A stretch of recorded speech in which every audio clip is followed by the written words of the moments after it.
Most riders think any motorcycle is worth keeping if they got a good deal. But what if I told you that certain bikes on the road right now are financial time bombs waiting to detonate? Machines that look perfect in your garage but are quietly racking up catastrophic defects that could cost you everything. In this video, we're counting down the 10 motorcycles you need to sell immediately, ranked from bad to absolutely critical. And trust me, some of these will shock you. From brake systems that fail without warning to failure rates hitting 42% by year 4, these bikes are riddled with problems that'll destroy your wallet or worse. And here's the kicker. The #1 bike on this list has a defect so severe, it's been the subject of federal recalls and active lawsuits for over a decade. Stick with me to the end, because this isn't just a ranking, it's a warning that could save your life.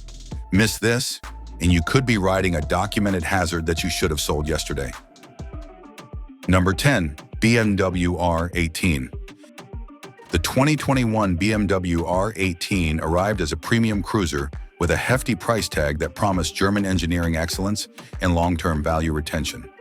What owners actually received was one of the steepest depreciation curves witnessed in recent motorcycle history. Bikes that confidently rolled out of showrooms at premium prices are now sitting in the affordable bargain range, often listed between $9,000 and $11,000 within just a few model years of their original release. This isn't normal market adjustment or typical depreciation. This represents a complete collapse in buyer confidence and market rejection. When a premium motorcycle loses value this aggressively and this quickly, it sends a clear signal that the market has fundamentally rejected either its reliability expectations, its ownership cost structure, or both. For BMW, both factors appear to be playing significant roles in this depreciation disaster.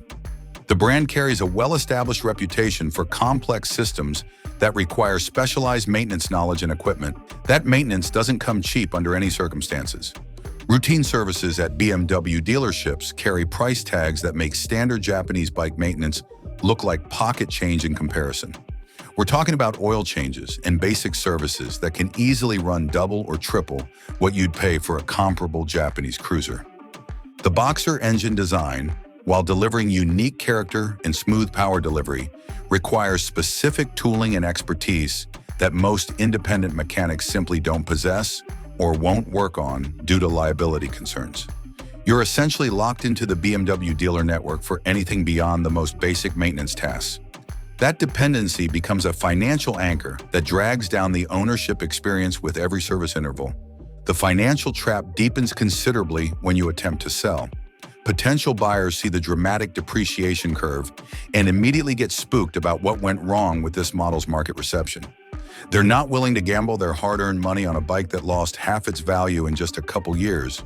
They know something fundamental went wrong, even if they can't pinpoint exactly what. Number 9, Ducati Streetfighter V4. Raw power and prestigious Italian engineering make the Ducati Streetfighter V4 sound like a dream machine when you read the specifications on paper. The harsh reality of actual ownership tells a dramatically different story that most buyers don't discover until it's too late. Dealerships across the country consistently report that this particular model sits on their showroom floors longer than almost any other motorcycle in their entire inventory. When professional dealers with substantial marketing budgets, prime locations, and regular foot traffic from qualified buyers cannot move new units of a specific model, private sellers face what amounts to an impossible task. You're competing against dealers who are already struggling, and you don't have any of their advantages or resources. The Streetfighter V4 suffers from the same chronic issues plaguing many high-performance European motorcycles. Maintenance intervals arrive fast and frequently, and the associated costs are absolutely substantial. The desmodromic valve system that Ducati proudly touts as a performance advantage requires precise, specialized service that most independent mechanics categorically refuse to touch due to the complexity and liability involved. You're completely locked into the Ducati dealer network, paying premium labor rates that often exceed $100 per hour for every single service visit. The valve service alone, which comes due relatively frequently compared to Japanese bikes, can easily cost $1,500 to $2,000. That's just one service interval, and it's a recurring expense you cannot avoid or defer without risking serious engine damage. The complexity that makes the bike genuinely exciting and visceral to ride in short bursts becomes a substantial financial anchor around your neck over time. Parts availability can be problematic, with some components requiring weeks or even months to arrive from Italy. During that waiting period, your expensive motorcycle sits idle in your garage, depreciating while generating zero riding enjoyment. Market dynamics make the situation considerably worse for owners trying to exit. The superbike segment represents an already narrow niche within the broader motorcycle market. Buyers shopping in this category arrive with very specific expectations about reliability, ownership costs, and resale value. When word spreads through online forums and social media about difficult maintenance requirements or market rejection, those potential buyers disappear almost immediately. Number 8. Suzuki Hayabusa. The Hayabusa name carries almost legendary status in motorcycle culture, representing the pinnacle of straight-line speed and highway dominance for over 2 decades. However, recent model years face serious and mounting headwinds that make ownership increasingly problematic. Dealers across multiple markets report extreme difficulty moving new inventory off their floors, which creates a cascading problem for owners of used models trying to sell. When new bikes cannot sell despite dealer incentives and aggressive pricing, used values crater dramatically and rapidly.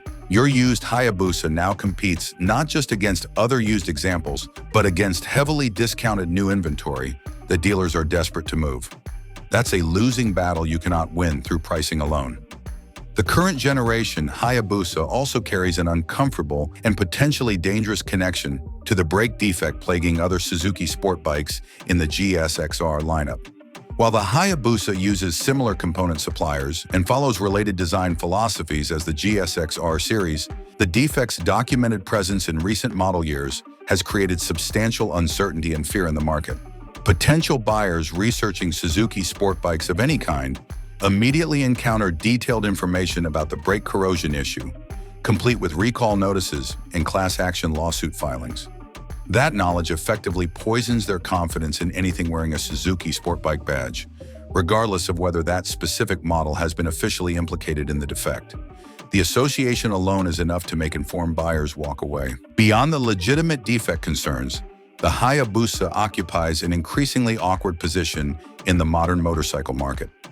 It's substantially too powerful for most practical riding situations, too heavy for aggressive sport riding or track use, and too expensive to justify as merely a straight-line novelty or collector piece. The bike exists in a strange middle ground that appeals to fewer buyers each year. Number 7. BMW K1600B.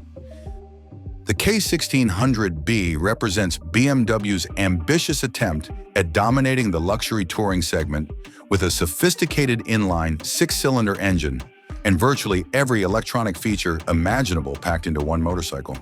That impressive complexity becomes your worst enemy the moment anything goes wrong, and things will inevitably go wrong. The inline 6 engine, while impressively smooth and powerful, requires highly specialized knowledge to service properly. The 6-cylinder configuration means more components, more potential failure points, and significantly more complexity than a traditional twin or 4-cylinder engine. Valve adjustments, timing procedures, and even routine maintenance require pulling significant portions of the bike apart just to access basic components. The electronics governing everything from electronically adjustable suspension to multiple riding modes, traction control systems, and integrated navigation are proprietary systems that demand dealer-level diagnostic equipment. Independent mechanics often categorically refuse this work because the liability exposure and technical complexity simply aren't worth their shop time or risk. When these complex systems fail, and historical data shows they absolutely will fail, you're looking at repair bills that can easily rival the cost of a decent used car. A single electronic module replacement, which might control something as seemingly simple as a suspension adjustment, can cost several $1,000s just for the part. Add in the diagnostic time and labor to install it, and you're easily exceeding $5,000 for one repair. The 6-cylinder engine's maintenance schedule arrives with frightening regularity and includes valve adjustments and services that require substantial disassembly. BMW's recommended service intervals might seem reasonable on paper, but the labor hours involved in actually performing those services translate into repair bills that shock even experienced BMW owners. We're talking about routine services that can exceed $2,000. The market has clearly noticed these ownership cost realities. Dealers struggle considerably to move these bikes because informed buyers understand what they're getting into from a cost perspective. The initial purchase price represents just the beginning of the financial commitment. The true total cost of ownership accumulates rapidly through mandatory dealer services, expensive electronic repairs, and the constant underlying anxiety of owning a machine this mechanically and electronically complex. Number 6. Harley-Davidson Pan America 1250. Harley-Davidson's adventure bike entry arrived with massive marketing support, celebrity endorsements, and extremely high expectations from both the company and the riding community. The 2022 Pan America 1250 then proceeded to lose value at a rate that stunned even experienced riders and industry analysts who track depreciation trends professionally. Bikes are now readily available in that same $9,000 to $11,000 range, despite being relatively recent model years that should still command premium pricing. This represents a depreciation rate that's simply catastrophic for anyone who purchased early at full retail price. Early adopters who paid premium prices to be among the first owners are now underwater on loans or facing massive losses if they sell. The adventure bike market segment is brutally competitive, perhaps more so than any other category in motorcycling. Buyers shopping for serious adventure capability naturally gravitate toward proven platforms from manufacturers with literally decades of off-road engineering expertise and racing heritage. Names like BMW, KTM, and even Honda carry credibility that Harley simply doesn't possess in this space. The Pan America had to overcome deep and widespread skepticism about Harley's fundamental ability to build a genuinely dirt-capable machine that could handle serious off-road riding. The brand's entire identity revolves around heavyweight cruisers and urban riding, not tackling challenging terrain. That skepticism proved well-founded as the market essentially rejected the bike despite its objective capabilities. Reliability concerns emerged disturbingly quickly among early owners. Various electronic glitches, sensor failures, and mechanical issues raised serious questions about long-term durability and dependability. In the adventure bike world, reliability isn't just a preference or nice-to-have feature. It's absolutely non-negotiable. Adventure riders regularly plan extended trips into remote areas where a mechanical breakdown isn't merely inconvenient, it's potentially life-threatening. When a new motorcycle model develops even a minor reputation for questionable reliability in this segment, serious adventure riders abandon it completely and permanently. They cannot and will not take that risk when other proven options exist. Number 5. Indian Chief. Indian's flagship heavyweight cruiser should theoretically hold value based purely on brand heritage, classic styling, and strong cruiser market demand. Instead, the Chief appears consistently on both owner regret lists and dealer struggle lists across multiple industry surveys. This troubling combination reveals fundamental problems with either the execution, the market positioning, or both. The Chief faces absolutely intense competition in the heavyweight cruiser segment. Harley-Davidson owns near-complete cultural dominance in this specific space, commanding loyalty that borders on religious devotion among cruiser enthusiasts. Indian fights constantly for small scraps of remaining market share, battling perception problems and brand loyalty that spans generations. When bikes don't move quickly off dealer floors, manufacturers inevitably resort to aggressive incentives, rebates, and discounts that systematically destroy residual values.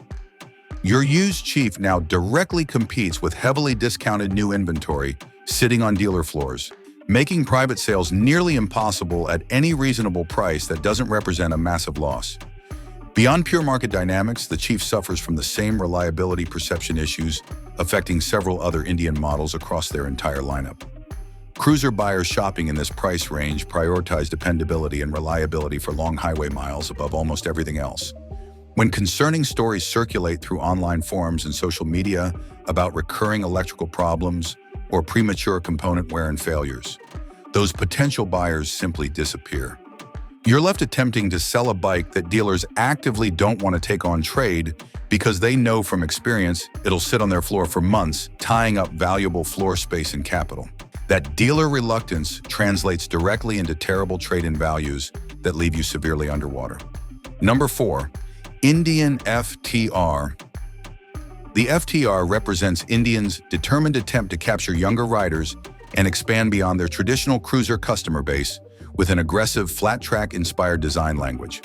The execution resulted in one of the highest owner regret rates documented in the entire industry, with a disturbing number of owners reporting significant dissatisfaction within just the first year of ownership. When buyer's remorse hits this hard and this fast across a broad owner base, it signals fundamental and serious problems with the actual product, not just minor quibbles or personal preference mismatches. This represents systemic failure to deliver on the promises made during the marketing and sales process. The FTR appears prominently on multiple unreliability lists published by consumer organizations, sitting alongside genuinely problematic machines with documented failure patterns. For a relatively modern, premium-priced motorcycle from a major manufacturer, to earn this dubious reputation indicates systemic quality issues rather than isolated incidents. The flat-track styling successfully attracted initial attention and generated showroom traffic, but the actual ownership experience failed completely to deliver on expectations. Riders consistently report various mechanical and electrical problems that Indian dealerships struggle to diagnose and resolve permanently. Intermittent electrical gremlins, sensor failures, and mechanical issues create an ownership experience defined by frustration and repeated dealer visits. Market rejection came swiftly and decisively once word spread about these reliability problems. The FTR's unique and polarizing styling appeals to an inherently narrow audience to begin with. When that already small audience discovers serious reliability issues, the potential buyer pool effectively evaporates completely and permanently. Number 3, Indian Scout 60. The Scout 60 was specifically marketed as an affordable, accessible entry point into the Indian motorcycle lineup, deliberately targeting newer riders with a lower price point than the standard Scout. What Indian actually delivered was a reliability nightmare that systematically traps owners in an escalating cycle of expensive, recurring repairs that quickly exceed any initial value proposition. The engine and electrical systems fail with disturbing regularity and consistency. The 60 cubic inch V-twin engine chronically overheats during typical city commuting conditions, leaks oil from multiple points including the stator area and various gasket locations, and suffers from random stalling issues that create genuinely dangerous situations in active traffic. These are not minor inconveniences that owners can tolerate or work around. These represent fundamental design flaws and manufacturing failures that appear reliably within the first few thousand miles of ownership. New bikes still under factory warranty are experiencing these problems, which suggests systemic issues rather than wear-related failures. The electrical system failures inflict the most severe and expensive financial damage. Faulty ignition systems that fail without warning, multiple failing sensors that trigger constant warning lights and error codes, and malfunctioning displays that provide incorrect information all require expensive electronic module replacements rather than simple repairs. These electronic failures routinely cost between $1,200 and $2,000 per incident for parts and labor. For a motorcycle explicitly positioned as an affordable entry-level option, a single electrical system failure can easily represent 15 to 20% of the bike's original purchase price. When these failures happen repeatedly, as owner reports clearly indicate they do, the financial math becomes completely unsustainable. Even the newest model years rolling off the production line face significant safety recalls that raise serious questions about quality control. The 2025 Scout 60 has active recalls related to the rider display incorrectly showing gear indication, which creates dangerous situations where the motorcycle moves unexpectedly and dramatically increases crash risk. The Ride Command system, which should represent a modern convenience feature, generates constant complaints about freezing, crashing, and providing unreliable information. Fuel gauges prove chronically unreliable, leaving riders uncertain about their actual fuel supply. These aren't acceptable problems on brand new motorcycles carrying factory warranties. The cosmetic quality issues add genuine insult to financial injury. Paint finishes show premature fading and deterioration. Chrome plating pits and corrodes far earlier than expected on a motorcycle in this price range. Various cosmetic elements show wear patterns that shouldn't appear for many years and thousands of miles. Number 2. Can-Am Spyder. The three-wheeled Can-Am Spyder occupies a genuinely unique position in the powered vehicle market, but that distinctiveness cannot overcome or compensate for catastrophic reliability statistics that should concern any current or prospective owner. Consumer Reports reliability data reveals a shocking 42% failure rate by the 4th year of ownership. Read that statistic again carefully. 42%. Nearly half of all Spyders experience significant mechanical or electrical failures requiring professional repair within just 4 years of ownership. This failure rate is almost precisely double that of the next worst brand tracked in industry studies and approximately 4 times higher than reliable Japanese manufacturers consistently achieve. The vehicle stability system generates the single most frequent category of owner complaints. VSS errors plague Spyder owners with alarming consistency. While some error codes represent false alarms caused by sensor sensitivity, others indicate genuine and serious safety issues related to the braking system that absolutely cannot be ignored. The VSS integrates multiple critical safety components, including individual wheel speed sensors, brake pressure monitoring systems, traction control computers, and yaw rate sensors. When this complex system experiences failures, you're potentially losing multiple safety features simultaneously. The three-wheel configuration means you're more dependent on electronic stability systems than a traditional two-wheel motorcycle.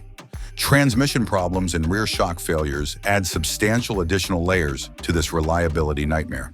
But the Spyder's design creates an even more insidious financial trap through engineered dealer dependency. The proprietary systems require specialized diagnostic equipment and factory training that only authorized BRP dealers possess. You physically cannot take this vehicle to an independent mechanic or general power sports shop for affordable repairs. The diagnostic software and scan tools required to properly diagnose and clear VSS faults cost thousands of dollars and require active dealer subscriptions. You're completely locked into the BRP dealer network, paying premium labor rates for absolutely every single issue that arises. This engineered dependency on dealer service transforms the already catastrophic 42% failure rate into guaranteed financial punishment. One documented owner reported accumulating nearly $2,000 in maintenance costs over just 5 years of ownership, driven primarily by these recurring proprietary system failures requiring dealer intervention. Number 1. Suzuki GSXR Series, 2004 to 2025. The Suzuki GSXR Series earns the number 1 position because of a documented, persistent, and potentially fatal safety defect, specifically affecting the front brake system. This isn't speculation, rumor, or anecdotal evidence from isolated incidents. This represents a confirmed pattern backed by federal safety recalls, ongoing class action lawsuits, and documented failures spanning over 2 decades of continuous production. The defect centers on the front brake master cylinder design and materials. Over 70% of any motorcycle's total stopping power originates from the front brake under normal braking conditions. When that critical system fails partially or completely, you lose your primary ability to control and stop the machine safely. The consequences in emergency braking situations can obviously be fatal. The GSXR's front brake master cylinder utilizes a zinc alloy piston that proves highly susceptible to corrosion when exposed to moisture naturally absorbed by standard DOT4 brake fluid over time. This moisture absorption represents an inevitable chemical process in any hydraulic brake system. There's no way to completely prevent it. The corrosion process releases hydrogen gas that becomes trapped within the sealed brake fluid reservoir. As gas accumulates steadily over months and years, the brake lever progressively develops an increasingly spongy feel. This reduces hydraulic pressure, extends stopping distances dramatically, and severely compromises your emergency braking ability. The corroding piston continues to pit, spread, and degrade, releasing solid metallic debris and corrosion byproducts directly into the brake fluid. This contamination further compromises hydraulic pressure throughout the entire front brake system. Eventually, the system reaches a point where the front brake fails completely when you need it most. The truly terrifying aspect involves the lack of obvious, visible warning signs. This degradation often progresses internally, where you cannot see it during normal visual inspections. You might remain completely unaware that your front brake system is dangerously compromised until you grab that lever in a genuine emergency and discover you have severely reduced or zero stopping power. The affected model range spans an absolutely massive number of motorcycles. The GSXR 600 from model years 2004 through 2025, the GSXR 750 from model years 2004 through 2025, the GSXR 1000 from model years 2005 through 2025. Even the legendary Hayabusa in recent model years shows up in legal filings. This spans multiple design generations and suggests fundamental flaws that Suzuki has failed to adequately address. The patterns are clear across all these motorcycles.